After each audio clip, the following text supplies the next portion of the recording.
voy a comenzar el siguiente sermón sobre los santos evangelios. Entramos en el Nuevo Testamento y hacer un resumen de todos los evangelios, ya no hablar de una parábola o de una determinada enseñanza de Jesús, sino de todos los santos evangelios. Es realmente difícil. ¿Cómo resumir las palabras de Jesús, sus hechos, durante 3 años de vida pública y durante toda su vida? Bueno, lo primero de todo, si hubiera que sintetizar qué es el Evangelio, yo diría que es un nuevo Edén. Hemos llegado al centro de la Biblia, donde se nos da el Evangelio, que significa buena noticia. Evangelion en griego significa buena noticia. Y es una buena noticia que también se puede sintetizar en estas palabras que le dijo Jesús. Decía Jesús: el que tenga sed, que venga a mí; el que cree en mí, que beba. Como dice la Escritura, de sus entrañas manarán torrentes de agua viva. Decía esto refiriéndose al Espíritu que habían de recibir los que creyeran en él. De sus entrañas manarán torrentes de agua viva. En cierto modo, esto es el Evangelio. Esto es lo que se pretende con el Evangelio. Son unos libros situados en el centro de la Biblia, unos libros 4 de los que emanan ríos de gracia, ríos de agua viva. Dice el capítulo 2 del Génesis: de la tierra el Señor Dios hizo crecer cada árbol que es agradable a la vista y bueno para comer. El árbol de la vida también estaba en la mitad del jardín. Es decir, es un jardín en el que alimentamos no el cuerpo, sino el alma. Es un jardín agradable a la vista, que nutre nuestro espíritu, donde se está bien. En el pecado, al final se está mal. En el pecado, al final, también en el medio, en cierto modo, porque sí, hay algo que recibimos que nos parecía muy placentero, sea lo que sea el poder, sea la codicia, pero está amargado porque está fuera del orden divino. Entonces, en el pecado hay mal, pero hay mal y además insatisfacción. En los santos evangelios, más que unos libros, debemos estar en ellos.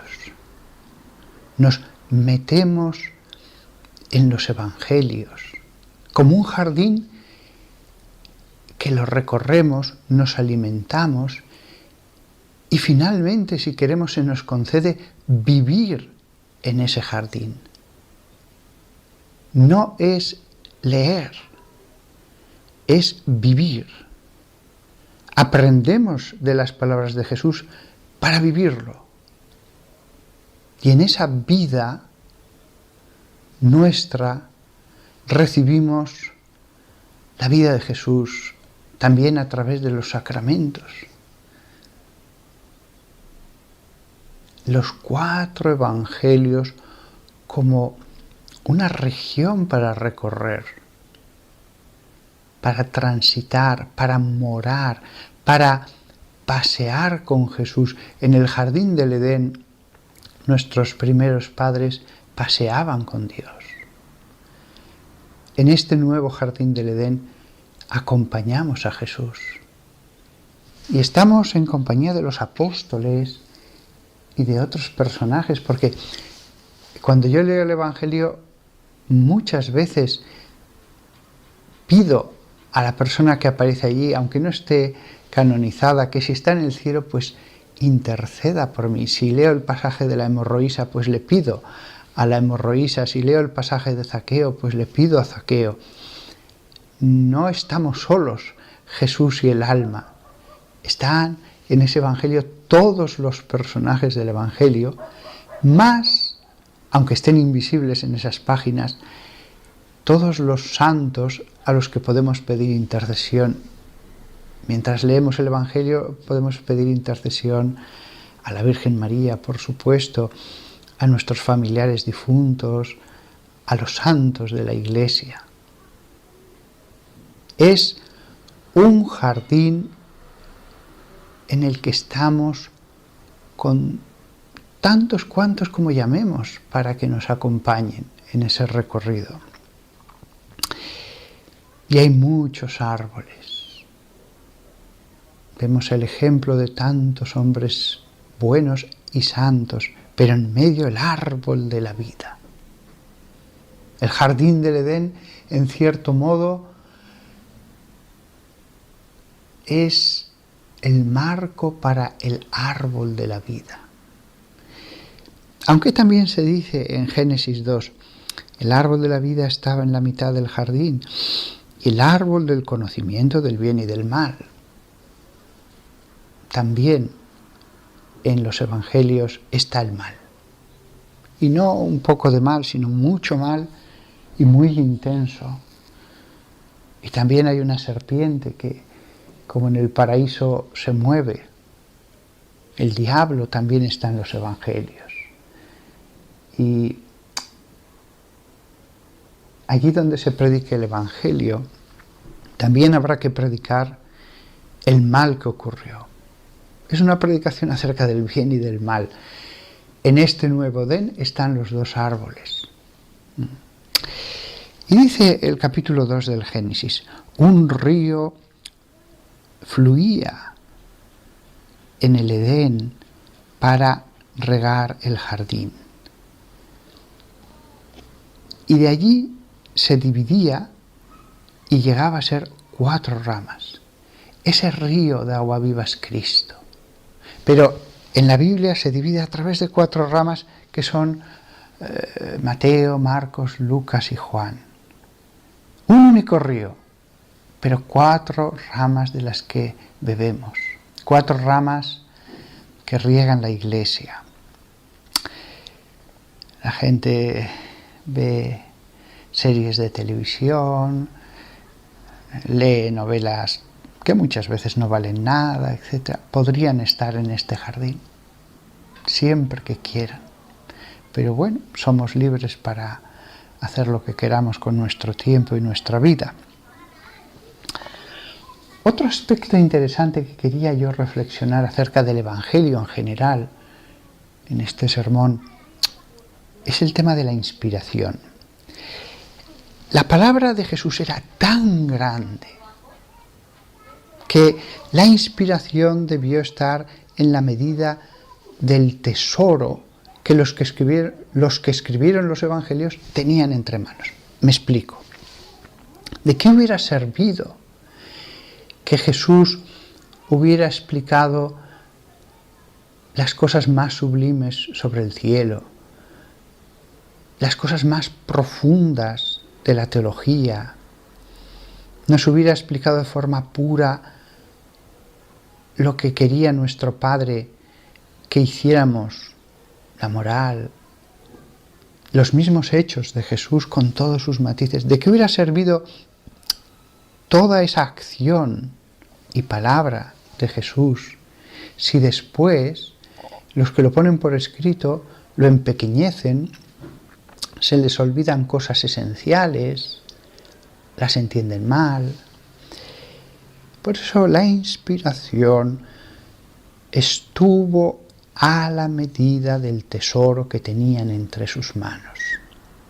Hay un cuadro que me gusta mucho de Caravaggio, se titula El cuadro de Mateo y el ángel, y aparece San Mateo, que está escribiendo el Evangelio, pero no lo hace sentado, lo hace como inclinado hacia el texto, y la banqueta que tiene, en vez de sentarse, apoya una rodilla como si estuviera medio arrodillado. Escribe, digámoslo así, de rodillas. Y en un momento dado mira a lo alto, como pidiendo a Dios que le ayude. Y por detrás se acerca un ángel que hace este gesto. Le dice, esto, acuérdate de este pequeño detalle. Efectivamente, los que escribieron los evangelios tuvieron esa ayuda de los ángeles, de los que estaban en el cielo, del Espíritu Santo mismo. De manera que en los evangelios quedó solo lo que Dios quería y del modo que Dios quería. Y ahora estoy haciendo en este sermón un resumen de los 4 evangelios. O estoy fijándome, más que un resumen, no, perdón, estoy fijándome en los 4 evangelios. Pues bien, ellos tuvieron que hacer algo parecido, tuvieron que hacer un resumen de la vida de Jesús. Era una labor más allá de las fuerzas humanas. Siempre se hubiera hecho mal, de forma imperfecta. Dios les ayudó, la inspiración. Hay 4 evangelios porque Dios quiso. Fijémonos también en un detalle. Toda la palabra de Dios, toda la Biblia, es una enseñanza tan generosa de Dios para los hombres. Pero Dios sabía que los hombres tienen poco tiempo, que son muy tacaños con el tiempo dedicado a instruir su alma. Entonces dijo, bueno, bastará con que lean el Evangelio. Es verdad que les doy más, pero que se centren en lo esencial. Y el Evangelio no es largo. Ahora bien, Dios sabía la debilidad de los hombres, y entonces dijo Dios, no, incluso que lean, si no quieren emplear tanto tiempo, porque son débiles, no todo el Evangelio, sino una 4ª parte. Y cada uno de los 4 evangelios es el resumen de todo el Evangelio.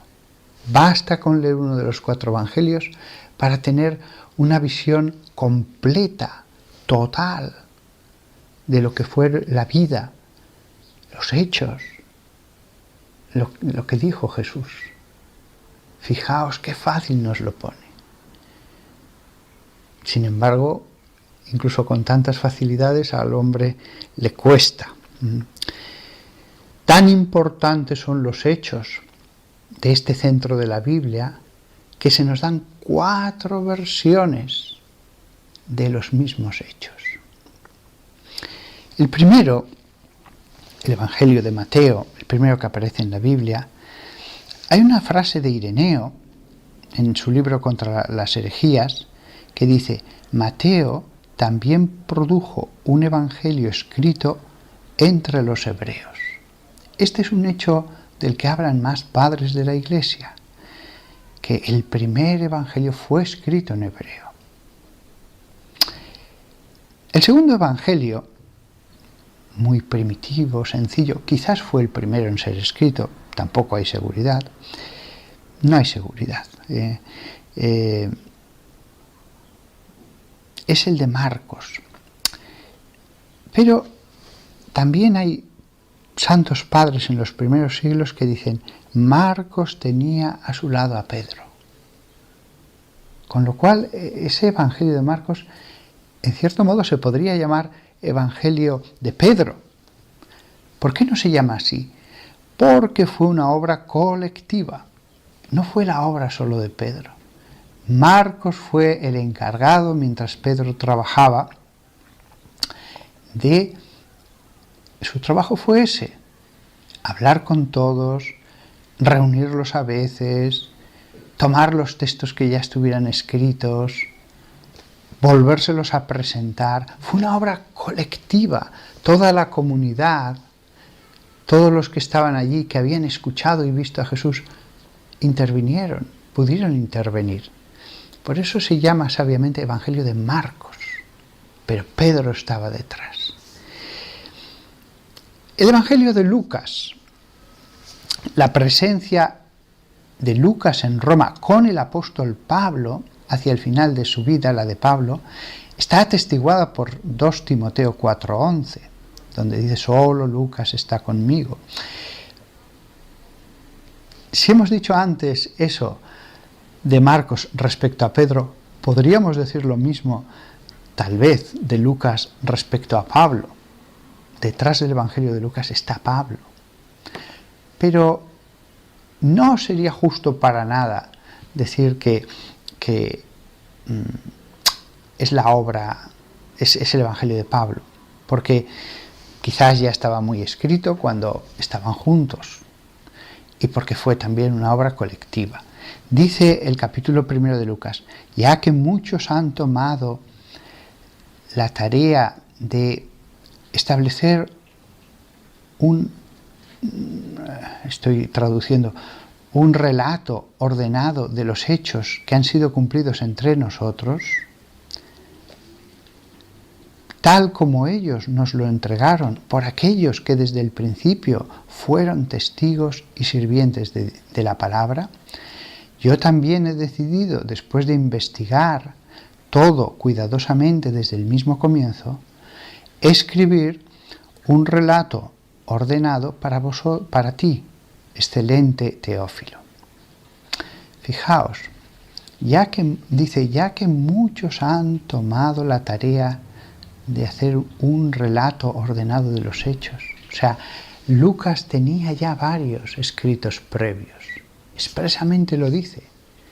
Lucas tomará todos esos textos fragmentarios y los reunirá en su Evangelio, con mucha oración, pidiéndole al Espíritu Santo que le ayudara, con la ayuda posiblemente de San Pablo o de otros apóstoles, si todavía no estaba con San Pablo. Por último, como colofón a estos 3 evangelios, el cuarto es el de Juan. No fue por casualidad que los evangelios no los escribieran apóstoles. Dios quiso con esto expresar que aunque uno fuera el escritor, eran obras de la comunidad. Y por eso aparecen allí Lucas y Marcos. Mateo sí que era apóstol. Pero Juan es el digno colofón de estos evangelios. Un apóstol pone el punto final. Hay que decir que al lado de Juan estaba María. Este evangelio podríamos decir que también es el evangelio de María. ¿Cuánta parte tendrá ella en esto? ¿Cuántas cosas le contaría de hechos en los que no había ningún apóstol ni ningún discípulo? Solo lo sabía ella y San José. Los 4 evangelios se dispusieron de esta manera porque Dios quiso. Lo normal hubiera sido: hagamos un evangelio unificado. Cuando ya estaban los 4, alguien podría haber dicho: vamos a unificar, a poner de acuerdo. Pero ellos, con la acción de Dios, claro, dijeron no. Han sido escritos en 4 lugares distintos por testigos distintos. Esta es la prueba también de que las cosas fueron así, y así ha quedado la prueba hasta nuestros tiempos. Evidentemente, si hubiéramos procedido de un modo humano, lo hubiéramos unificado. Pero Dios quiso que las cosas fueran de este modo, para que en toda la historia que iba a venir después quedara claro: mirad, las cosas fueron exactamente así. Hay detalles que parecen no coincidir, nunca se contradice, pero si hubieran querido poner un poco de acuerdo las cosas, ciertos pequeños detalles hubieran unificado. Bien, un último punto. ¿Cómo resumir el contenido del Evangelio? Hemos hablado de que es un jardín del Edén, hemos hablado de por qué hay 4 evangelios y no uno, pero ahora vamos al contenido. Después de darle vueltas, me he dado cuenta de que hay 3 pasajes muy interesantes para explicarnos qué es el Santo Evangelio. Los que oramos la liturgia de las horas conocemos, se llama el Benedictus, el Magnificat y el Nunc Dimittis. El Benedictus es en un momento de exaltación en que vino el Espíritu Santo a un sacerdote del templo, Zacarías, y dijo las palabras que recitamos nosotros todos los días al amanecer, los sacerdotes, las religiosas, el clero y los laicos del mundo que quieran. Está en Lucas 1, 68 hasta el 79. Bendito sea el Señor Dios de Israel, porque ha mirado favorablemente a su pueblo y los ha redimido. Él ha levantado un poderoso Salvador para nosotros en la casa de su siervo David. Interrumpo aquí. La idea esencial de todo este Benedictus es la salvación. Que mira a su pueblo y lo redimió, que ha levantado un Salvador, que seríamos salvados de nuestros enemigos, porque Él ha mostrado misericordia, la misericordia que prometió a nuestros antepasados, para concedernos que, siendo rescatados de las manos de nuestros enemigos, la idea del Benedictus es la salvación. El Evangelio es salvación. Y hay un versículo, el 75, en el Benedictus, que creo que también nos da mucha luz acerca de lo que es el Evangelio, para que le pudiéramos servir a Él sin temor, en santidad y rectitud delante de Él todos nuestros días. Jesús viene al mundo para que pudiéramos servir a Dios sin temor de nuestros enemigos, que ahora nuestros enemigos son los enemigos del alma. Ya no tenemos, por lo menos no queremos tener enemigos materiales. Ya la tierra prometida no es una tierra que está en un lugar concreto del mundo. La tierra prometida es el Evangelio. Allí hemos entrado.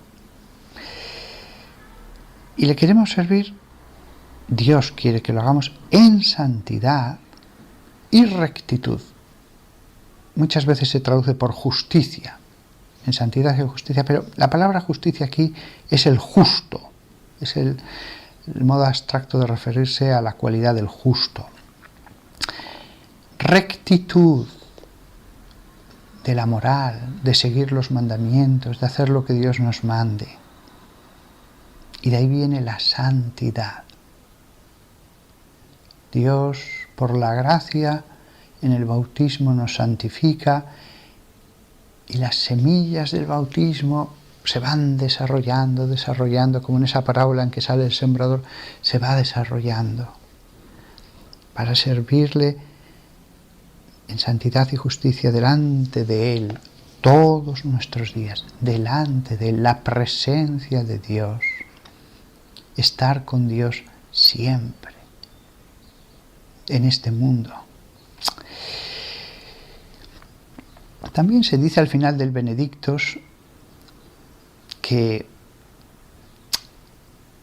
lo dice de San Juan Bautista, pero se puede referir después a Jesús y a todos los apóstoles, para dar el conocimiento de salvación a su pueblo.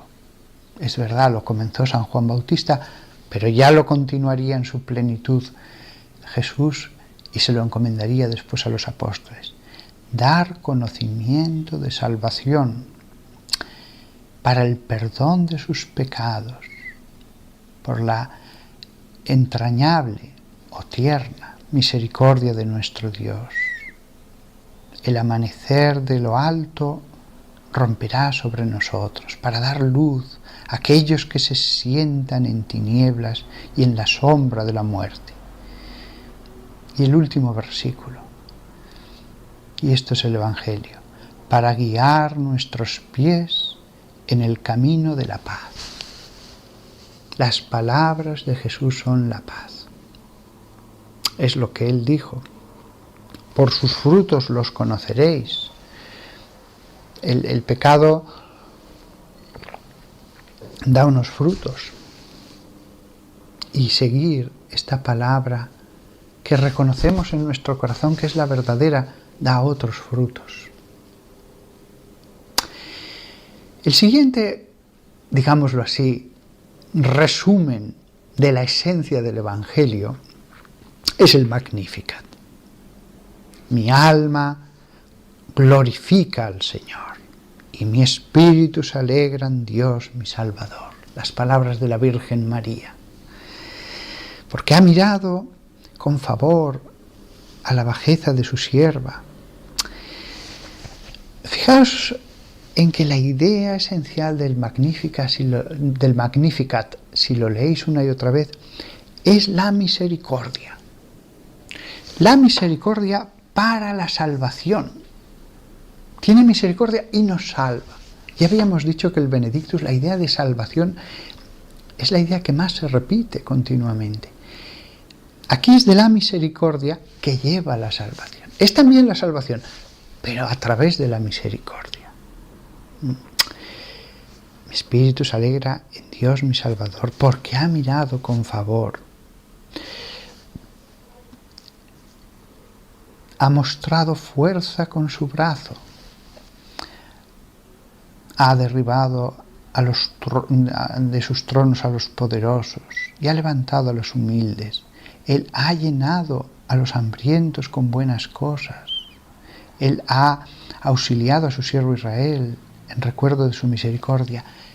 La salvación, cuando ayuda al pobre, al que tiene hambre, cuando incluso derriba a los poderosos, todo es para dar la salvación a los suyos. La última parte, que es un poco ese resumen de la esencia, es el Nunc Dimittis. Ocurrirá en el templo. Si la primera parte, el Benedictus, era un sacerdote del templo, ahora ocurre en el templo. Y la idea central es también la salvación, pero en este caso con un detalle: salvación que es luz. Ahora, Señor, dirá,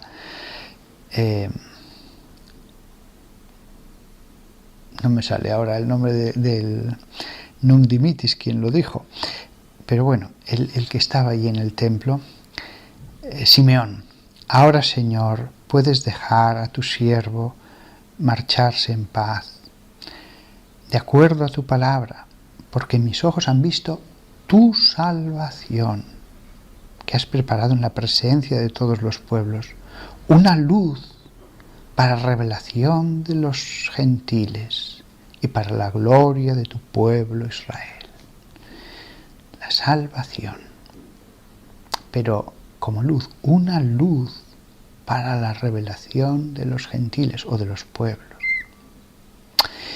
Estos tres cantos, la Iglesia los canta todos los días en sus monasterios, abadías, prioratos, en las catedrales, los sacerdotes en sus iglesias y laicos también. Ahí está la esencia del Evangelio. Es decir, después se nos contarán parábolas o se curará a ciegos o a leprosos. ¿Pero eso para qué? Para esto, para que le sirvamos en santidad y justicia delante de Él, para que entendamos que nos ha salvado por su misericordia, como dirá María en el Magnificat, porque su salvación es luz, nos dirá Simeón. También hay un versículo al que me quiero referir que nos ayuda a ver cuál es el fin de todo el Evangelio. Porque Dios tanto amó al mundo que dio a su único Hijo, para que cualquiera que cree en Él no perezca, sino que tenga vida eterna. La vida eterna. El Evangelio, las palabras de Jesús son vida eterna. Lo que hizo fue vida para darnos la vida eterna, para dar la vida eterna a los que le estaban viendo. Cierto que curaba a esa persona que tenía un problema a lo mejor de estómago, o otro que tenía un problema muy grave en el hombro, otro que cojeaba, toda la vida cojeando, pero lo que buscaba era dar la vida eterna. Fuera con los hechos o con lo que fuera, la vida eterna. Y no solo eso, no solamente que sus almas eternamente estuvieran con Dios, sino también que ya aquí en la tierra fluyeran esas aguas vivas que transforman la existencia de los hombres y les dan felicidad, gozo y paz, para que tengan vida eterna. Una vida que ya empieza aquí a vivificarnos. Lo digo siempre con un poco de... porque tendríamos que ser más transformados por Jesús. Pero bueno, mientras tengamos vida, tenemos esperanza de lograrlo más y más. Otro texto que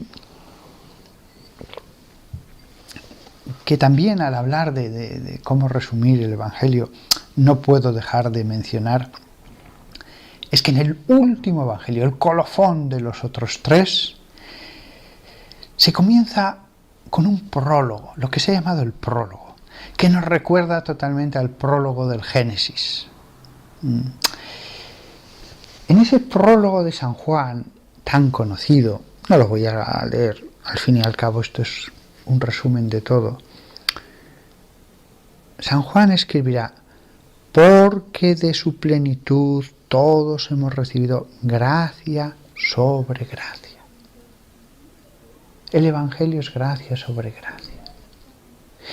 Continúa San Juan: la ley en verdad fue dada a través de Moisés, la gracia y la verdad vinieron a través de de Jesucristo. Jesús el ungido. Cristo es lo que significa. Ninguno ha visto nunca a Dios. Es Dios el único Hijo, el que está cerca del corazón del Padre, el que lo ha hecho conocer. Jesús, nos dice el prólogo, por lo tanto, nos hace conocer al Padre. Y dándonos a conocer al Padre, nos da la gracia y la verdad. Dice San Juan: en Él estaba la vida, y la vida era la luz de todos los pueblos. La luz brilla en las tinieblas, y las tinieblas no la vencieron. Jesús es luz pura, no ya una preparación para la luz como en la época de Moisés. Las palabras y hechos de Jesús son la luz que brilla en las tinieblas. Los hechos de Jesús también son enseñanza. Unas veces nos habla con palabras, otras veces nos está hablando con hechos. Por eso en esos 4 evangelistas hay una mezcla de hechos y palabras. Y eso es lo que brilla en las tinieblas. La gente se siente tan a veces desmoralizada, triste, se siente en tinieblas, están en tinieblas. Y ahí está la luz. Toma y lee. le digo a tanta gente que me viene a consultar: padre, estoy tan triste, no tengo ilusión, mire lo que me ha pasado. Lee el Evangelio. Incluso algunos me dicen: pero padre, es que no tengo fe. Tú busca a Dios con humildad leyendo. Y entonces ya verás como si lo haces por buscar a Dios, vas a encontrarlo en esas páginas. Lo vas a encontrar estando con Jesús. Tú solo vas a leer, pero no te preocupes que va a venir la gracia. Pero a todos, dice San Juan, los que lo recibieron, los que creyeron en su nombre, les dio poder. Esto es importante. ¿Qué nos va a decir Juan ahora? ¿Para qué nos dio poder si recibimos a Jesús y creemos en su nombre? Dice, les dio poder para llegar a ser hijos de Dios. Eso es lo que tenemos que ambicionar en esta vida. Llegar a ser hijos de Dios. La gente a veces, y con toda razón, porque lo pasan muy mal, me vienen pidiendo ayuda, porque no tienen trabajo, dinero o salud, o les ha dejado el marido. Sí, yo les escucho y les ayudo en lo que puedo, pero lo esencial es que lleguen a ser hijos de Dios. Siempre ponemos toda nuestra ilusión en las cosas de este mundo. En lo que puedo les ayudo. En lo que puedo les ayudo. ¿Cuántas veces con la oración de una comunidad, lo he visto, ha venido la salud física? ¿Cuántas veces ha venido gente a pedir ayuda y con misas, rezando, pidiéndole a Dios? Al cabo de un tiempo me vienen a ver y me dicen: padre, se ha solucionado mi problema. Qué mal lo pasé. Todo eso está muy bien, pero lo importante es que lleguemos a ser hijos de Dios. Llegar a ser hijos de Dios, para caminar ante Él en santidad y rectitud todos los días de nuestra vida. Y dice San Juan, es lo último que voy a mencionar de su precioso prólogo, que es para ser meditado palabra por palabra. Y la palabra se hizo carne y habitó entre nosotros, y hemos visto su gloria. Esa parte de la Biblia a la que me estoy refiriendo de Él se concreta también en estas palabras: hemos visto su gloria. Alguien me dirá: padre, pero eso ocurrió hace 2000 años. Usted no lo ha visto. Es verdad. No lo vi físicamente allí en ese momento porque no estaba. Pero por la gracia que viene de lo alto, leyendo estas palabras, meditándolas, llevándolas a la oración, es como si lo hubiera visto. Eso es un milagro. Uno está tan seguro de esos milagros como si los hubiera visto. Yo nunca he visto el rostro de Jesús, no he tenido ninguna visión ni siquiera. Sin embargo, desde el principio, cuando era un jovencísimo seminarista, me imaginaba el rostro de Jesús, y en ese rostro veía la bondad, la luz del mundo, el Salvador de mi alma, para ser feliz. No era en ese momento infeliz, antes de mi conversión, no era infeliz, pero verdaderamente Jesús trajo a mi vida una felicidad totalmente distinta de la felicidad natural que tenía un adolescente hasta entonces. Cuando uno es joven y la vida se abre ante uno, la primavera de la vida, es todo tan bello, pero no tiene nada que ver con la felicidad que tuve cuando entré al seminario. Nada que ver la felicidad natural con la sobrenatural.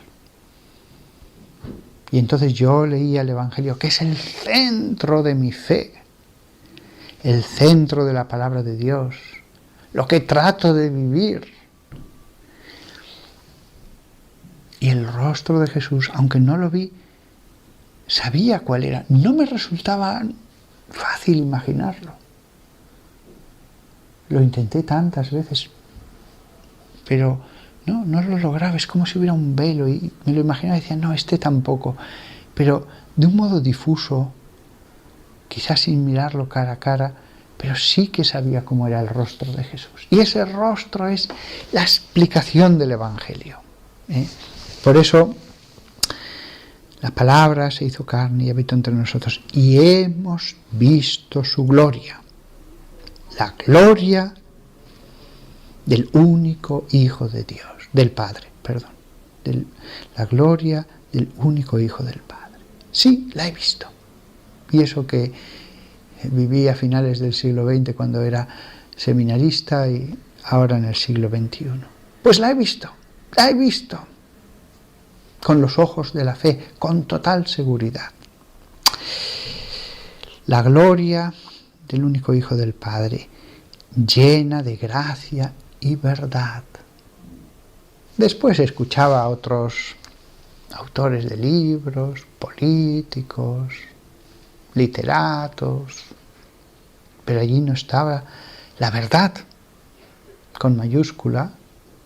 Podía haber partes de verdad, y menos la gracia. Porque cuando uno lee las palabras con los hechos de Jesús, uno dice, esto es la verdad, pero además viene una gracia al alma. Uno lo nota. Aquí está el verdadero camino. Ahora bien, dejando ya esto, hay que decir una cosa que de pronto aparece en el Evangelio, después de haber visto cómo curaba, cómo expulsaba demonios, cómo predicaba, cómo tenía poder sobre las tormentas, multiplicaba los panes, podía caminar sobre... El corazón del Evangelio. Hemos dicho que el Evangelio es el corazón de toda la Biblia, el centro de todas las Escrituras. Pues dentro del Evangelio hay un corazón. Y ese corazón es la cruz de Cristo. La cruz inseparable de su sepulcro y resurrección. El Evangelio tiene un centro. Él mismo es centro. Pero solo entendemos la cruz y su resurrección, siempre que hable de cruz, forma una unidad con su resurrección.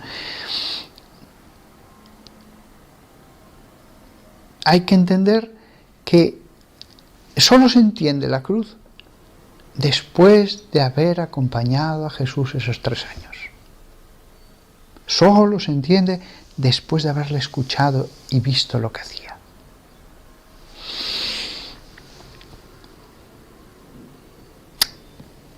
Esa cruz y el sepulcro en que resucitará, eso es el memorial de la celebración eucarística. Digo memorial, ¿por qué? Vamos a ver.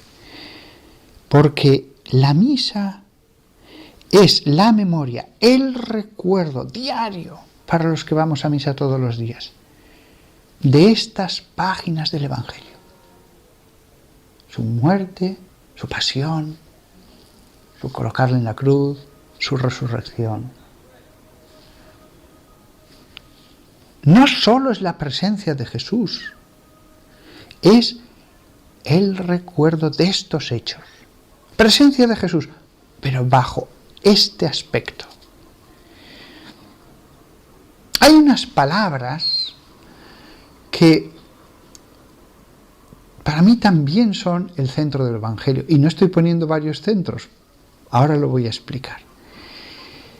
Son esas palabras maravillosas cuando dice Jesús, esto es mi cuerpo.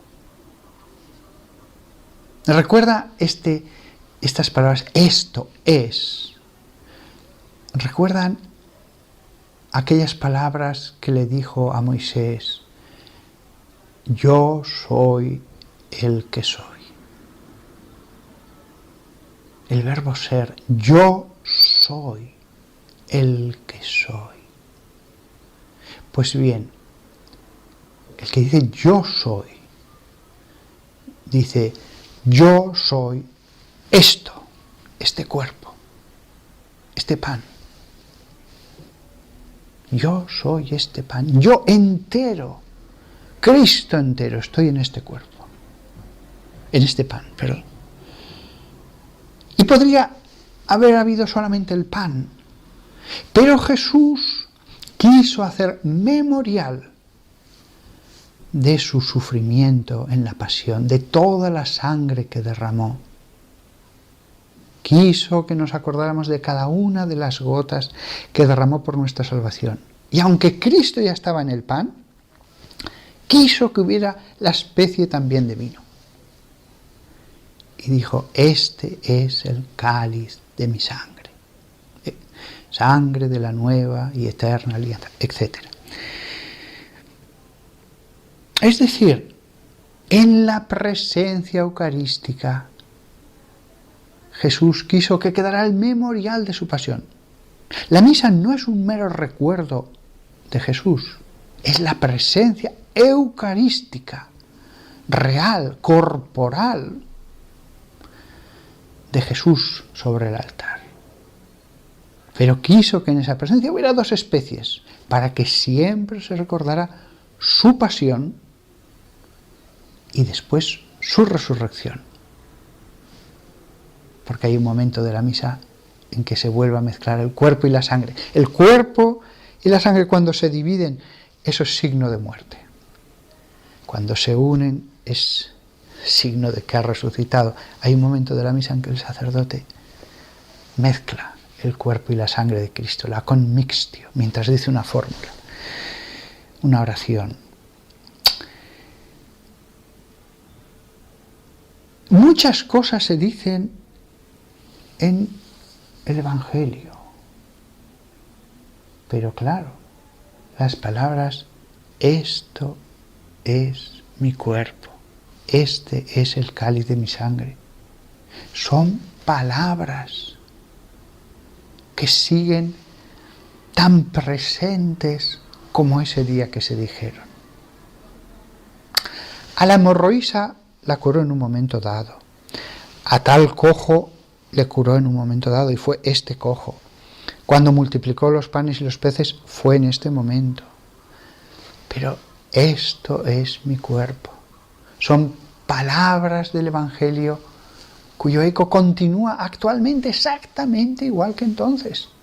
Lo que ocurrió sobre la mesa de la última cena es lo mismo que ocurre.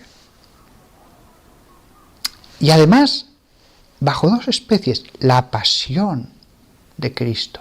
Por eso, en cierto modo, cuando Jesús dice, esto es mi cuerpo, y la otra fórmula, eso es el centro, porque allí está simbolizada también la muerte y resurrección de Cristo. Es cierto que el centro del Evangelio es la cruz y resurrección, pero ese hecho histórico único ocurrió una sola vez, se actualiza hoy cuando vaya a decir misa sobre el altar, gracias a esas palabras de oro, de oro. Yo en el misal he puesto pan de oro, porque me he hecho un misal grande, he impreso las palabras de la consagración en letras bien grandes y bonitas, y le he puesto pan de oro y dibujos y cosas. Es el Evangelio, no solamente leído, sino el Evangelio que produce el milagro hoy. El Evangelio presente. Iba a decir el Evangelio vivo. Cristo es el Evangelio y Cristo está vivo sobre el altar después de las fórmulas de la transustanciación. Por eso, para mí el Evangelio tiene este centro maravilloso que es música para mis oídos. Esto es mi cuerpo, etc. Este es el cáliz de mi sangre, etc. Digo etcétera porque dice más cosas. Sangre de la nueva y eterna alianza que será derramada. Cada palabra hay que meditarla. No me voy a detener allí porque se podría hacer todo un sermón sobre la consagración. La consagración, centro del Evangelio, porque en cierto modo es la muerte y resurrección de Cristo. Es palabra viva, presente, actuante sobre el altar de la iglesia donde voy. He dicho tantas veces leer el Evangelio. Bueno, sí, pero es que porque leo el Evangelio puedo estar con Jesús a través de la Eucaristía. Porque le escucho, porque le sigo en sus páginas, puedo estar con Él. Esta tarde cuando celebre la misa. Vamos a ver cómo va de batería la grabadora. Bien. No estoy leyendo cosas pasadas. Estoy en esta parte concretamente. Estoy viviendo esa parte del Evangelio. La de la última cena. La de la pasión, la sangre que hay en el cáliz, es la misma sangre, sustancialmente, que la que se derramó cuando le ataron a la columna en la flagelación. Toda la sangre de Cristo está en ese cáliz. Por poquito vino que haya. Pero ahí está toda la sangre y todo Cristo en la especie del vino consagrado.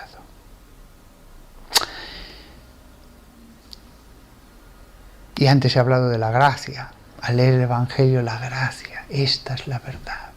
Y tiene uno ánimos para seguir. Bueno, pues en esta parte del Evangelio, que en el fondo es la misa,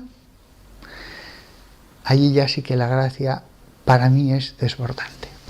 Es desbordante. Es empezar la misa y conforme nos vamos introduciendo más y más y más hacia la transustanciación, es como el sacerdote que se iba metiendo en el templo. El Evangelio, ese centro de la Biblia, en su centro está la misa.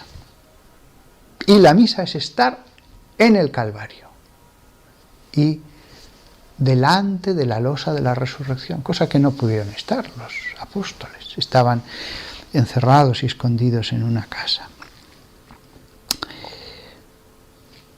Yo creo que aquí voy a acabar el sermón, donde creo que hemos visto que el Evangelio no son solamente enseñanzas o relatos de cosas que pasaron. Es algo real, presente, vivificante, sobre el altar. El Evangelio está sobre las palabras del Evangelio obrando, están sobre los manteles de la ara en la que alabaré a Dios. Para, por supuesto, comprender más lo que tengo en la patena y en el cáliz, necesito leer el Evangelio. Para comprender lo que Él quiere de mí, necesito meditar cada palabra, imaginarme que estoy allí sentado sobre la hierba escuchando las bienaventuranzas o viendo lo que hacía con la gente. Todos nosotros, todos nosotros que tratamos de vivir de la palabra de Dios, es verdad que Esto es como la fuente por antonomasia situada en el centro de la Biblia. Todo lo anterior ha sido preparación.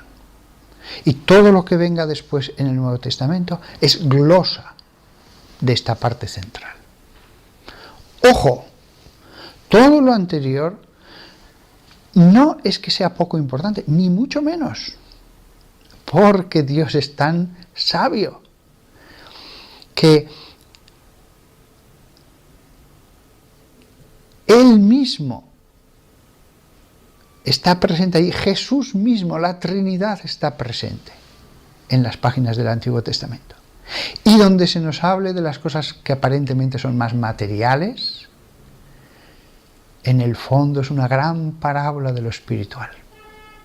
Con lo cual, una vez que uno ha leído el Evangelio, y lo conoce bien, y lo ha meditado bien, le puede pedir al Espíritu Santo, dame ahora a leer todo el Antiguo Testamento bajo la luz del Evangelio, bajo la mirada del Nuevo Testamento.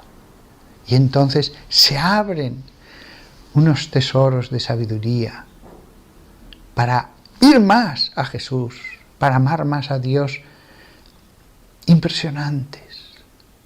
Nos encontramos con que hasta la última palabra del Antiguo Testamento, en el fondo, nos está hablando del Nuevo Testamento, pero era una parábola que no entendíamos hasta escuchar a Jesús. Es escuchando a Jesús cuando, como los apóstoles maestros, no lo hemos entendido y Jesús se lo explicaba. Es después de escuchar a él, al Mesías, cuando de pronto todo desde el capítulo 1 de Génesis, la marcha por el desierto, Sansón, David, Nehemías, Jesús ben Sirá, Sofonías, todo en el fondo nos hablaba del Nuevo Testamento. Y de un modo bellísimo, tan profundo, que sí, el Antiguo Testamento es preparación, pero es que Dios está tan presente en un lado como en otro. Es el mismo autor. No es que, bueno, lo importante es esto, lo otro simplemente tiene un interés histórico. No, es el mismo autor, que después de habernos explicado todo, en el Nuevo Testamento dice, bueno, y ahora leed el Antiguo Testamento y vais a comprender mejor el Nuevo Testamento. Es magistral, es magistral. Cuando se conoce bien el Nuevo Testamento, es el momento de escuchar la explicación del Nuevo Testamento que se hace en el Antiguo. No tiene menos profundidad. No tiene menos profundidad que el Nuevo. Y el resto del Nuevo Testamento, después del Evangelio, lo que podríamos llamar los escritos apostólicos, son una glosa, una larga glosa de los 4 Evangelios. La teología que se desprende de los Evangelios, la moral, y todos esos escritos apostólicos. En el fondo es como si Jesús se sentara y dijera, siéntate aquí, discípulo, te voy a explicar cosas sobre la gracia, sobre la fe, sobre los sacramentos, sobre la Iglesia, sobre la Trinidad. Siéntate, voy a hablarte mucho, voy a ser generoso. Maestro, háblanos, le decían los apóstoles. Enséñanos. Pues es lo que hacen en los escritos apostólicos del Nuevo Testamento. Es Jesús a través de los que lo escriben, pero Jesús es el Espíritu Santo, es el Padre con ellos el que nos habla. Con lo cual, es verdad que los Evangelios son el centro de la Biblia, pero no es que lo que sigue después en el Nuevo Testamento ya sea mucho menos importante. No, es Jesús el que nos enseña. Es Jesús que nos quiere hablar más, pero no podía hacerlo con aquellos pobres hombres sin instrucción, empezar a estar una hora entera hablando, como hace San Pablo, sobre la gracia, el destino del hombre, el destino conocido eternamente por Dios, sobre lo que significa que la divinidad mora en la corporalidad, etcétera, etcétera, etcétera. No podía, no lo hubieran entendido. Ya tenían mucho con las parábolas. Entonces Jesús deja ese vino maravilloso de la teología para el resto del Nuevo Testamento. No exagero cuando digo que es Jesús a través de Pablo que nos habla, o a través de Juan, o a través de Pedro. Porque en el Apocalipsis Jesús mismo va a decir que eso es una revelación de Jesús para la Iglesia. Jesús, el profeta que revela cosas.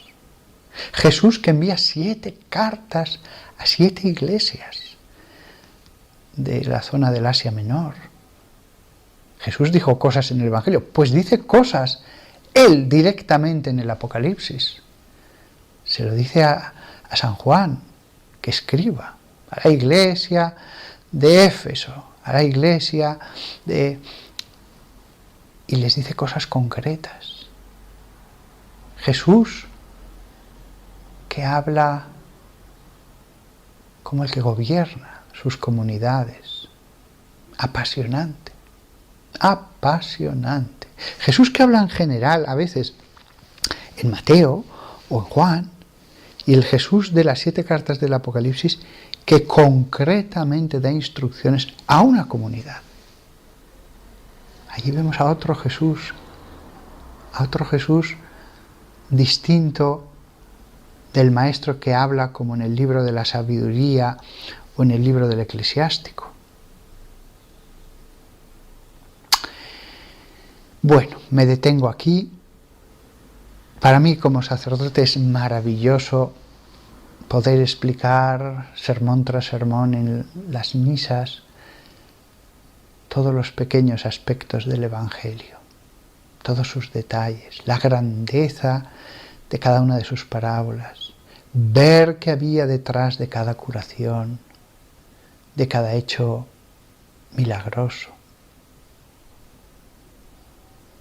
Y he visto cómo las palabras de la predicación, las palabras de Jesús a través de un pobre hombre humano, limitadísimo, hace que los corazones ardan, se transformen. Acabo este sermón con el deseo de todos los que me escuchéis, de que dediquéis un tiempo a la Escritura. No digo siempre al Evangelio, porque después de lo que he dicho, podéis leer la explicación del Evangelio, la glosa, la profundización, que es todo el resto del Nuevo Testamento. Y también podéis leer todo lo que es el Antiguo Testamento, que también es la Trinidad la que os está hablando. Es el mismo autor, por eso no podemos decir que no tenga mucha importancia. Es el mismo autor.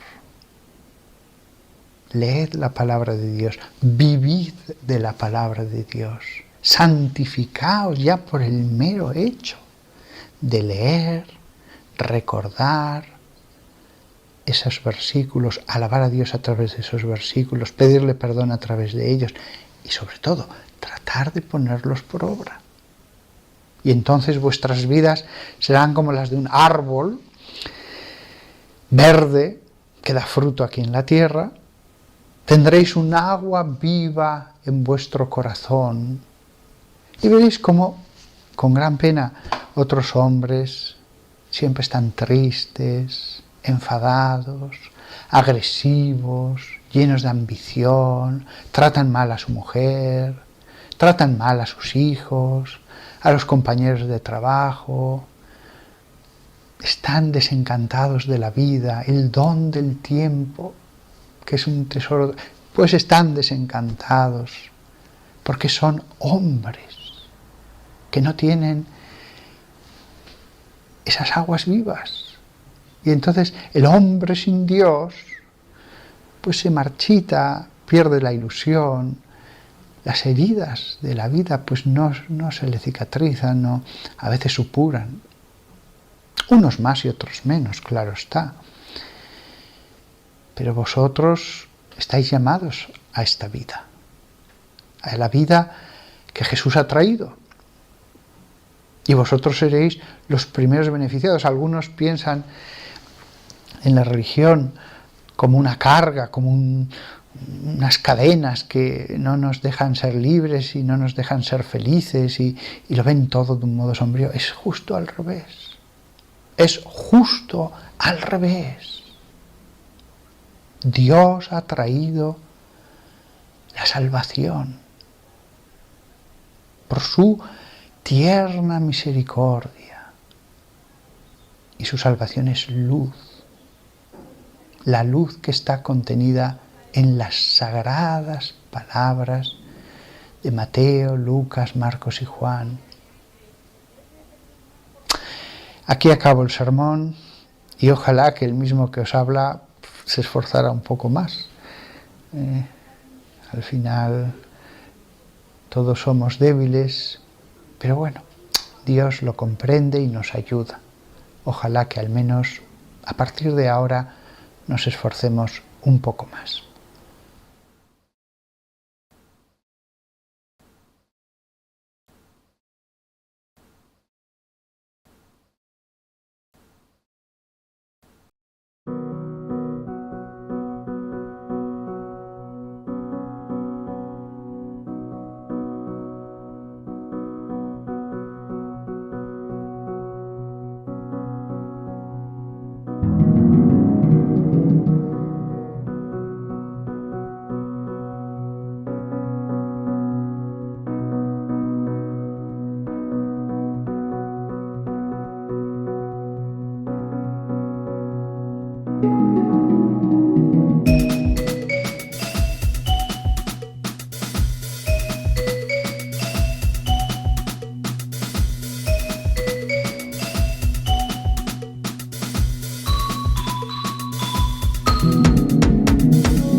I'm a cascada.